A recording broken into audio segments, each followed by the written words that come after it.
بسم الله الرحمن الرحيم والصلاة والسلام على أشرف المرسلين. Prime Ministers, Mr. Minister, Mr. Chair, dear Mr. Harb, ladies and gentlemen, I'd like first of all to, of course, express once again my honor to address the audience in this on this closing ceremony of the prestigious Middays on its 16th edition, which is already a big achievement and it deserves your applause once again.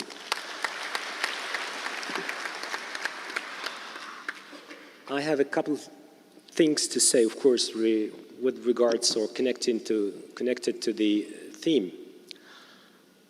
I think that I will say basically two things.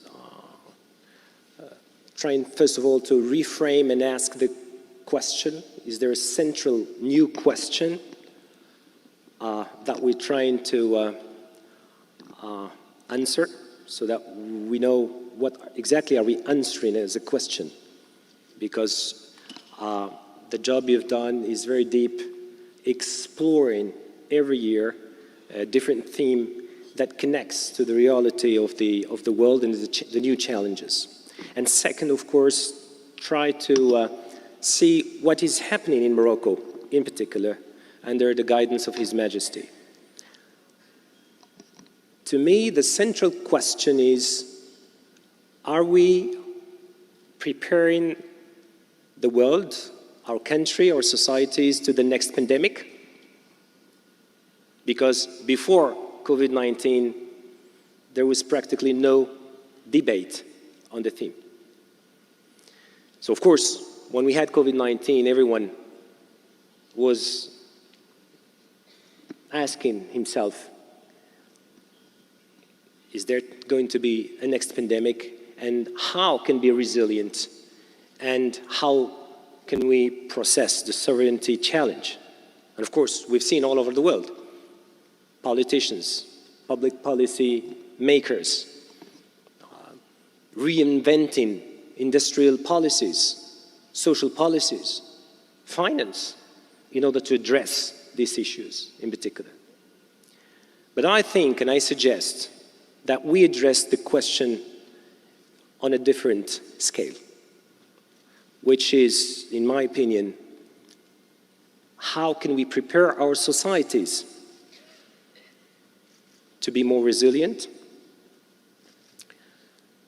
And what are the new building blocks that we need to build within our internal forces to make sure we can achieve the goal? And of course, as all prime ministers and distinguished guests have just said, and I want to build on that, what is the new central role of cooperation connected to the issue or the challenge? Because unlike what we can think, sovereignty means much more cooperation. Much more cooperation. So I think that we need to revisit three loyalties, traditional loyalties that we have when we frame policies, we make decisions as public servants or as politicians. The first loyalty we need to revisit, in my opinion, is the one that is connected to the way our societies are organized, because you cannot achieve resilience if your society does not step along with you. The problem or the issue or the new trend that we have is a confrontation between two dynamics in our societies for a decade now. We have a first dynamic, a historical one, in which we witnessed societies of order, des sociétés de l'ordre, in which democratic rules are observed, but you need to wait until you get your place or you have your reward or whatever. And the way society was and still is organized, was to provide the population with the rules, the type of democracy, of representation that makes it possible to get there and to cue society of order. You have local elections, you have national elections, you build elites, and you work on your economic models, etc., etc. But since a couple of years now, not only in the Arab region, but all over the world, we had this new egalitarian societies that are taking or occupying space in which the youngest generations do not accept the rules of the societies of order. So the challenge that we need to address while trying to answer this question is, how can we shift and move, enhance the way our institutions operate, answer the demands of our constituencies, in order to make sure that the answers are not destined to societies of order. Because the way we distribute the rights, the power, the resources, they still obey, in general, to the rules of the society of order. And I think that wherever we go in the world, unless the country is very rich or over-rich, everyone is facing these kinds of questions, and the design or redesign of our institutions is important, and we need to ask ourselves, how does decentralization, for instance, offer these kind of questions? How does the civil society, or how can civil society contribute into the design of the society of the new generation of societies, instead of solely the public services and the government and the other, let's say, components of government, be it at the central or local or regional level. Of course, we don't have much time to elaborate, but this is one of the major questions. I think that we still need to use the human ingenuity in order to try to find practical answers. The new development model, triggered by His Majesty, brought to the table this central question. How? We have this proposition in the new development model where we say, we cannot ignore the new central role of civil society. But the question is how? And the public and the decision makers need to find a practical way, an impactful way to make it happen in important areas such as, for instance, the care industry. If you want to have a resilient society, care industry needs to work in your country. Solidarity needs to work in your country. Inclusion needs to work in your country. Do you think that the mindset of the public servants is 100%? Does it fit 100% to these kinds of concepts and the consequences, how to implement them? I'm not sure. But the people coming from the public, from the civil society can do. But they need to get much more professionalized in order to deliver these kinds of services under a new dynamic. The second loyalty that we need, in my opinion, to revisit is the loyalty, and it's been said, to cooperation and international cooperation and multilateralism, etc. Of course, there is so much to say to this regard. And there are so many hurdles, so many problems, so many questions. But we've witnessed these last years that it is possible sometimes to operate new ways of collaboration that are not necessarily under the conventional wisdom of the institutions of 1945.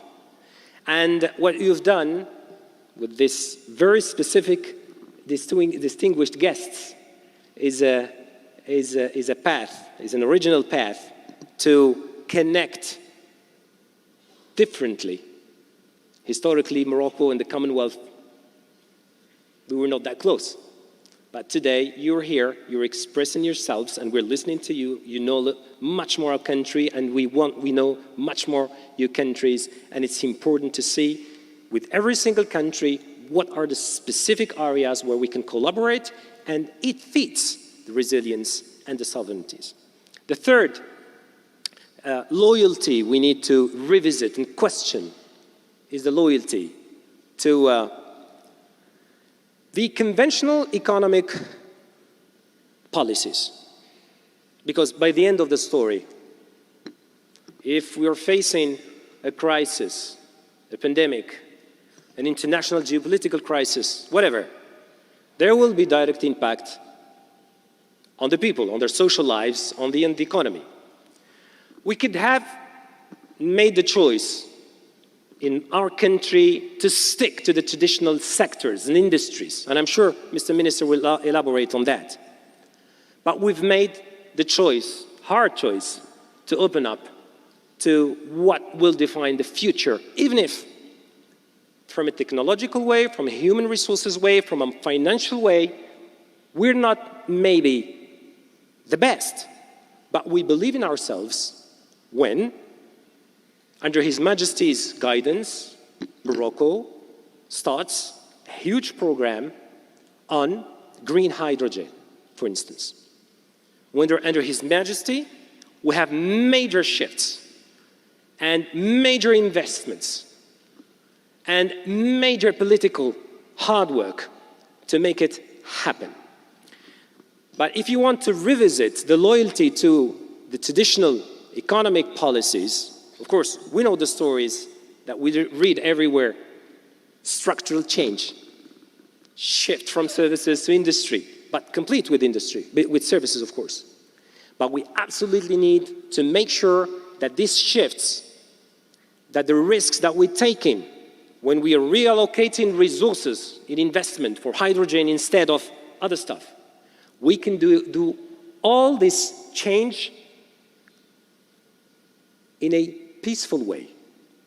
So social peace is very, very important. This is why His Majesty also launched a very big dynamic on what we call the social state,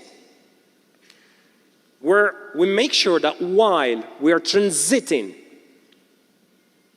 in the energy, in the industry, in the technology, in our social cohesion, we still can live together. There are tools for that. Social dialogue is one of them. There are tools for that. Major reforms in the labor code, in the way the society is organized. The society can protest. The society can express itself. And this is exactly what we're doing in Morocco now. And the end of my speech is to say, can we do all this simultaneously? So, because this requires resources. This requires, of course, financial resources.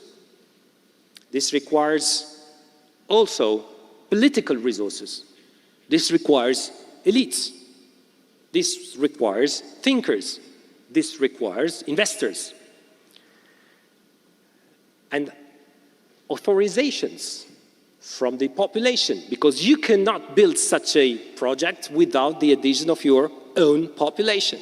So you need to express the project and to make it tangible so that your own people believe in what you say. Alhamdulillah, as we say, thanks to God.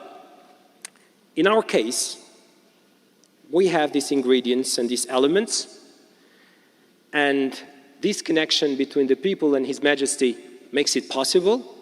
The government tries to play role at the best of the possibilities, but the most important thing is to believe in our bigger dream, a dream for our country, for our nation, but also a dream for the world. Thanks, ladies and gentlemen. وما تنسوش تابوناو معنا فلاشين وتتابعونا على مواقع التواصل الاجتماعي.